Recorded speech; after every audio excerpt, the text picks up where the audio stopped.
श्री कृष्ण कहते हैं, किसी भी चीज को समझने के लिए सबसे पहले मन को शांत रखना चाहिए और फिर काम पर ध्यान देना चाहिए, क्योंकि हम मन से ही प्रश्न खोज लेते हैं और मन में ही जवाब देकर बैठ जाते हैं।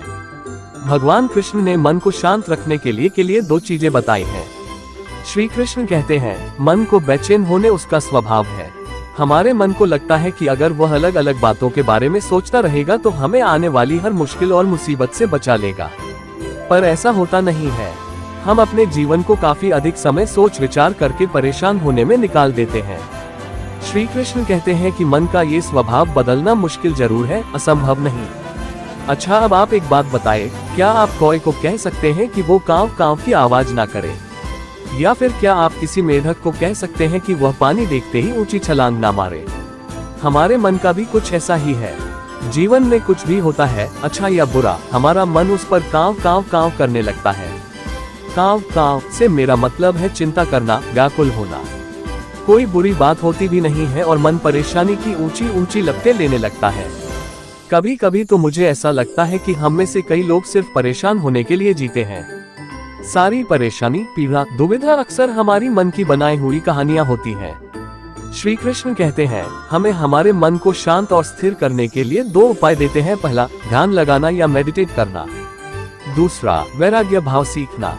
अब ध्यान या मेडिटेशन शब्द सुनते ही आप में से कई लोग कहेंगे कि आप आंख बंद कर सांसें अंदर बाहर नहीं ले सकते। यहाँ हम सब गलती कर बैठते हैं। मेडिटेशन या ध्यान का मतलब सिर्फ आंख बंद कर बैठना नहीं होता। मेडिटेशन का मतलब होता है अपना पूरा ध्यान किसी चीज पर लगाना और उसे हटने नहीं देना। अगर आप रोटी बना रहे हैं तो सिर्फ उस बात पर ध्यान दीजिए। अगर आप पिक्चर देख रहे हैं तो अपना पूरा ध्यान पिक्चर पर लगाएं। यह मत सोचिए कि पिक्चर देखकर आप अपना कितना वक्त बर्बाद कर रहे हैं। जब आप जीवन के हर छोटे बड़े काम को पूरे ध्यान से करते हैं तो आपका जीवन ही एक मेडिटेशन बन जाता है। ऐसे जीवन में शांति, स्थिरता, साहस और सफलता का होना अनिवार्य है। वैराग्य भाव दूसरा उपाय। वैराग्य का अर्थ यह नहीं कि आप सब कुछ छोड़कर जंगल में जाकर बैठ जाएं। वैराग्य का सच्चा अर्थ है कि आप जो काम कर रहे हैं उसका क्या नतीजा या रिजल्ट निकलेगा उसकी चिंता ना करें।